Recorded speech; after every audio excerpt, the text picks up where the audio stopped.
Las 10:15 de mañana de viernes. Estamos estrenando mes, se lo decíamos esta mañana a primera hora en Sumario, y ya estamos por aquí, en nuestra radioneta, nuestra unidad móvil, que repite por 11º año consecutivo esta Feria Insular de Artesanía, y además en la misma ubicación. Estamos frente al restaurante Bar Tapas Mi Sitio, estamos justo al lado del escenario y por delante nos quedan 3 días para disfrutar de la artesanía, de este noble oficio, de la música, del folclore y también de muchos protagonistas. Estamos en un día, el viernes, después de que ayer se llevase a cabo la celebración de la inauguración oficial, ese corte de cinta tradicional que suele contar con vecinos y sobre todo con los voluntarios del colectivo Mafasca, que son los verdaderamente impulsores, algo que ayer repetía la presidenta del Cabildo, Lola García, una y otra vez. La política va y viene, es itinerante, los gobernantes también, algunos de ellos han repetido alguna legislatura, como es el caso del alcalde de Antigua, de Matías Peña, pero lo que siempre se ha mantenido durante 36 ediciones consecutivas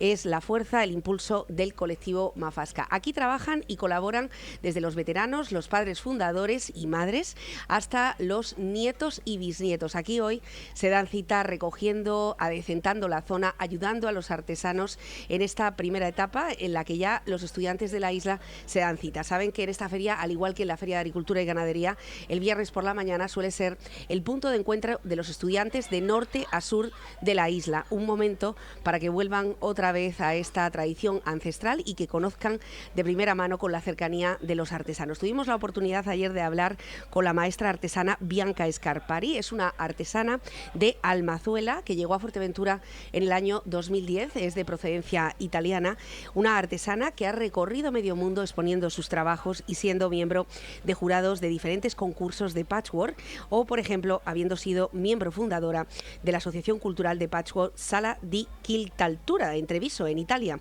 Esta mujer, Bianca, gracias a ella, con esa guía de sus manos y con este arte, ha conseguido que a día de hoy, tanto en Antigua, las playitas, y dentro de muy poco también en Pájara, más de una treintena de mujeres, porque son fundamentalmente mujeres las que acudan, hayan hecho auténticas obras de arte. Son las que ha elegido para esa zona, en el pabellón institucional, donde cualquiera de nosotros puede ir a visitar este arte y puede además apuntarse o incluso preguntarle a esta artesana cómo se elaboran, como ayer nos lo estaba contando. Pero hoy vamos a abrir este magazine especial, este magazine que se va a fundir de alguna forma con la edición de los Frans de todos los viernes en Onda Fuerteventura, con Silverio López. Es un artesano conocido por todos, muy querido por toda Fuerteventura y especialmente por esta casa, y que tenemos el honor de abrir esta 36ª feria pues con Silverio López, maestro de la alfarería. Bienvenido, Silverio. Buenos días. Hola, buenos días, Nuria. Además, Silverio conoce muy bien esta feria. Sí, ha sido Premio Insular de Artesanía. Sí, bueno, gracias por los piropos. Además, la autoestima se me sube. Es verdad, ¿quién no quiere a Silverio López, un hombre tranquilo? Habrá alguno que también, pero bueno.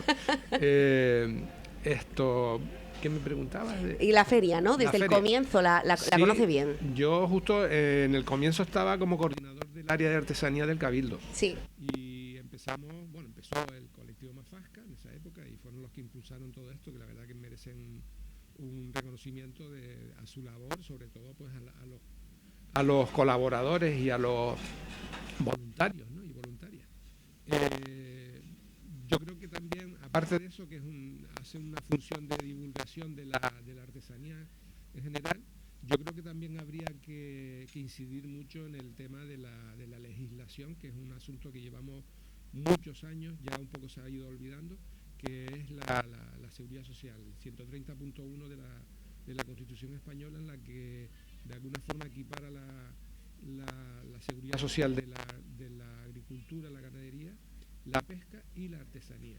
Eso hasta ahora no se ha conseguido. O sea, en esa época ya un poco me he ido desvinculando, pero muchas asociaciones, tanto canarias como peninsulares, han estado luchando por eso, ¿no? Que de alguna forma es una ayuda a los artesanos, porque ahora mismo en el régimen que tienen que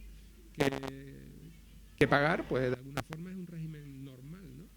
Aunque tiene un coste menos, pero vamos, que el tema del reconocimiento de la artesanía en ese sentido es fundamental. Entonces todo este tipo de actos o de eventos, yo creo que también tendrían que volcarse los políticos también en ese tema, ¿no? Cosa que han hecho de alguna forma, pero no se ha conseguido, no sé por qué. Hay alguna traba, pero que vamos, que yo creo que es una cuestión de carrera de fondo, ¿no? Claro, porque si a cualquier persona autónoma le pasan, pues ayer mismo, ¿no? O el día 29, una cuota de 300 y pico euros, un artesano que depende de tantas coordenadas para poder vender su obra, de que haya tiendas de artesanía, por ejemplo, promovidas por la institución, de que haya eventos de este tipo, porque nos acercamos poco a los talleres de los artesanos. Sí, los artesanos, bueno, por un lado habría que también diferenciar lo que es la artesanía tradicional de la artesanía, digamos, la neoartesanía o la artesanía convencional, ¿no? Que la artesanía tradicional también se está perdiendo, ya está casi perdida, ¿no? De alguna forma, yo en ese sentido soy un poco pesimista, ¿no? Porque no podemos centrarnos solamente en la técnica, ¿no? Hablo de la alfarería, que es la que conozco un poco más. Sí. Entonces, a la hora de transmitir, o sea, tradición significa transmisión, ¿no? Hasta hace unos 40 años la transmisión, en el caso de la alfarería, se transmitía de madres a hijas y iba una serie, digamos, de conocimientos del entorno, del territorio y de la cultura, ¿no? Entonces, ahora mismo lo que se ha ido, digamos, centrando y resumiendo, simplificando lo que es esa técnica, ¿no? O sea, al final lo que hacemos es transmitir una técnica, ¿no? Pero queda mucho que transmitir, que es la cultura, ¿no? Es el conocimiento de la tipología, de las formas tradicionales, de su uso, y eso se ha ido perdiendo, eso prácticamente está perdido. Cualquier curso que se da solamente esa parte técnica, ¿no? La parte histórica y la parte cultural se obvia, ¿no? Entonces es una reivindicación que estamos intentando llevar a cabo, que es la de buscar, o sea, de que se cree un lugar, un espacio donde se imparta la artesanía tradicional, que puede ser todo lo que son fibras vegetales, que ahora son cursos que se están dando por personas que conocen mucho de esa tradición, pero yo creo que nos queda mucho camino por recorrer, pues en ese sentido, como te decía, ¿no? de tipología, de forma, incluso implicar a la universidad, ¿no? Porque hay muchos trabajos de la universidad que se han hecho sobre alfarería aborigen, sobre alfarería tradicional, de las mezclas, de las técnicas, de las herramientas, todo eso. Sería interesante, digamos, aglutinarlo, ¿no? Al igual que crear un centro de documentación específico de alfarería, en este caso, o de artesanía en general, que no lo hay. Hemos intentado por activa y por pasiva, por algunos ayuntamientos que de alguna forma se impliquen, donde tú vayas a ese espacio, ese lugar, y conozcas toda la información que se ha recabado, que se tiene tanto digital como física, ¿no? Bueno, estamos viendo imágenes porque esta entrevista está emitiéndose también por streaming, imágenes que nos está proporcionando el compañero Alberto Gómez Marrero de cómo está la plaza. Yo creo que el hecho de que los estudiantes vengan hoy a pasar el día, para muchos será un paseo, para otros será un momento de conocer o incluso de despertar alguna vocación. El hecho de que por parte de los centros educativos hagan este esfuerzo en cada feria, a lo mejor puede servir para recuperar a algún joven que quiera dedicarse. Bueno, es complicado porque ya como sabes, el vivir de la artesanía es bastante complicado, pero en ese punto también una reivindicación que llevamos haciendo desde el año 1980 en el primer Congreso de Alfarería de La Guancha, ¿sí? Donde queríamos que se implementaran las técnicas artesanas en los colegios, ¿no? O sea, ha habido tiempo suficiente para que se implementen ese tipo de técnicas, ¿no? De iniciación, ¿no? Ya las escuelas de arte y oficio han ido desapareciendo, que era un lugar que era propicio para ese tipo de, digamos, de cursos y talleres. Pero no se hace nada. O sea, todo lo que es la política hoy en día va enfocada pues a las ferias y poco más. Entonces, realmente sí, algún taller, alguna recuperación de técnicas, trabajos de investigación, pero a la hora de pisar el terreno y de alguna forma implicarse a nivel de unos cursos, de unos talleres de formación, porque lo que se hace hoy en día es divulgación. O sea, realmente los talleres que se dan hoy en día de una semana, 2 semanas, incluso de un mes, realmente lo que se hace es divulgar, claro, e informar, ¿no? Pero lo que es formar, es que habría que empezar por formar a los formadores. Entonces, claro, es todo un proceso, ¿no? Bueno, ayer la verdad es que veíamos con mucho orgullo cómo los ayuntamientos han traído a las obras de los alumnos, ¿no? Una forma de rescatar, y ahí había una cuestión que me llamó mucho la atención, y es que habían detectado en Pájara que había alumnos y alumnas que tenían una especial destreza para temas de alfarería especialmente, y el ayuntamiento se animó a pensar que a lo mejor esto formaba parte de un linaje familiar, y efectivamente han traído las piezas de aquellos predecesores, de aquellos familiares que resulta que habían sido maestros alfareros. Están luciéndose en el pabellón institucional. Le invito, Silverio, a que vaya a verlo, porque bueno, de alguna forma han unido una cosa y la otra, ¿no? De cómo una persona de repente se le da tan bien el barro, tiene tanto conocimiento sobre el barro y sobre las técnicas de cocción, guisar, como nos ha enseñado el verbo el amigo Silverio, y que en su día pues el ayuntamiento se tomase esa molestia, en este caso, ¿no? de poder poner en valor también lo que han hecho personas de otras generaciones. Es interesante, o sea, todo eso de alguna forma es recuperar esa memoria, ¿no? De alguna forma que se ha ido perdiendo, que sin la memoria no somos nada. Exacto. Pero incluso habría que puntualizar en el sentido de que, por ejemplo, las loseras, las alfareras de Fuerteventura, en las épocas de Hombruna emigraron y fueron a centros y crearon centros como puede ser la Atalaya Santa Brígida, porque hay referencias de esas loseras que vivieron allí. De hecho, hay una zona del pueblo que le decían las majoreras. Ajá.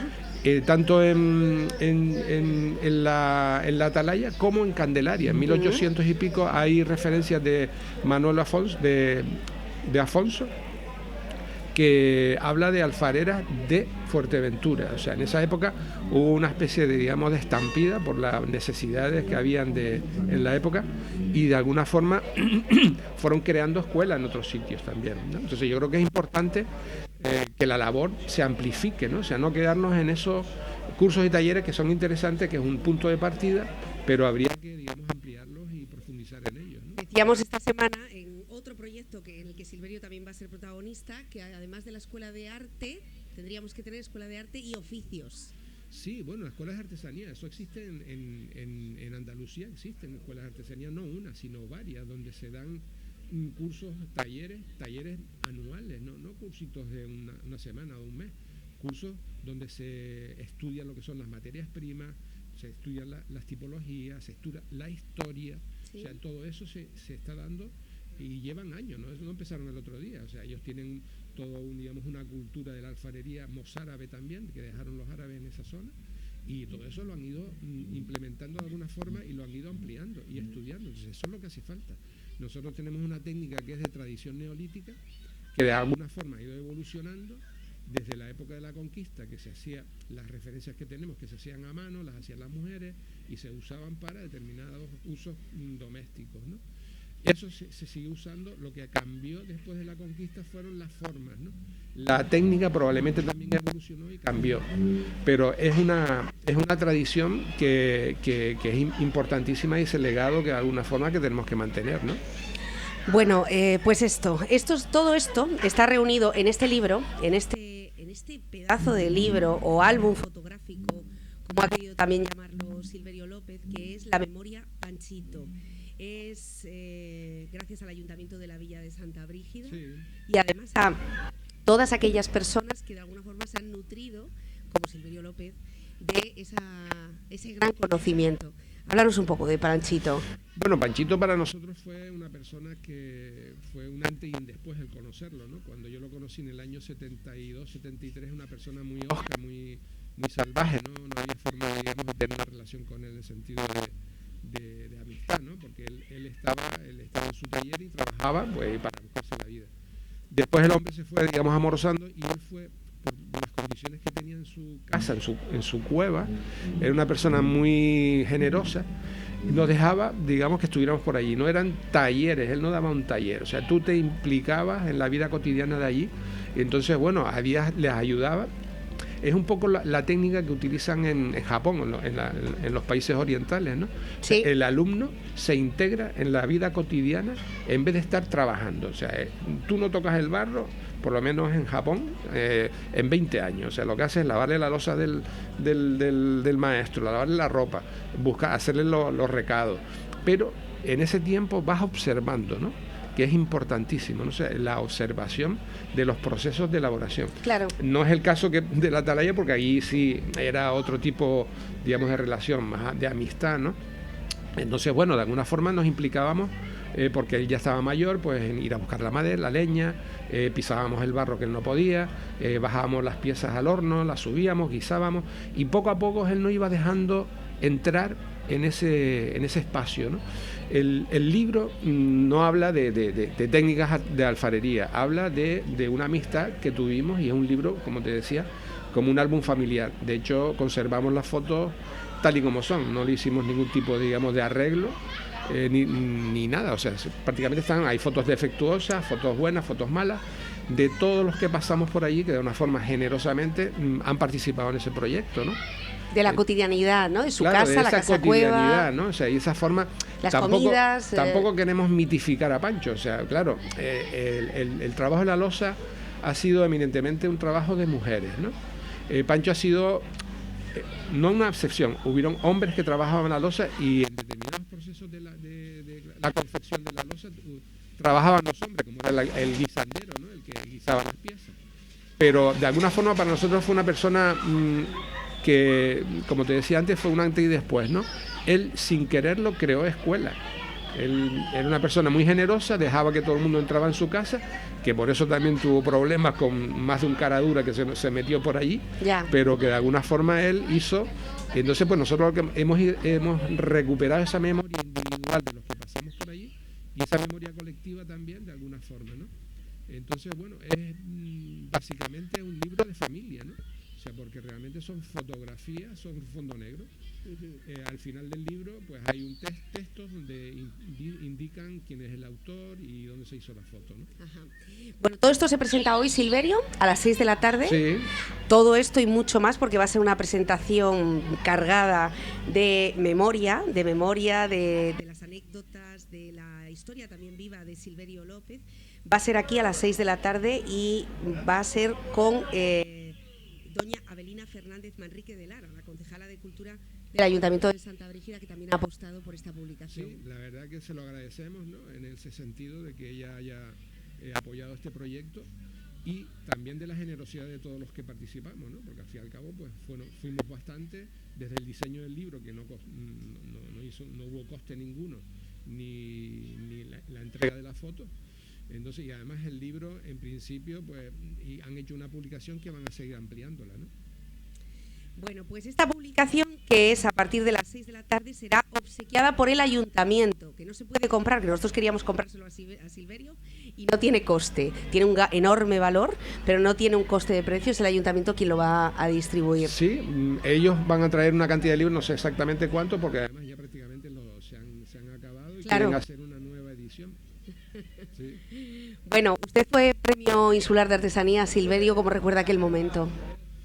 Bueno, fue un momento intenso, porque ya no solamente fue la artesanía en sí, sino pues siempre un poco intenta aprovechar esos actos para de alguna forma reivindicar una serie de cuestiones, ¿no? Tanto a nivel de territorio, de ecología, como de artesanía también, ¿no?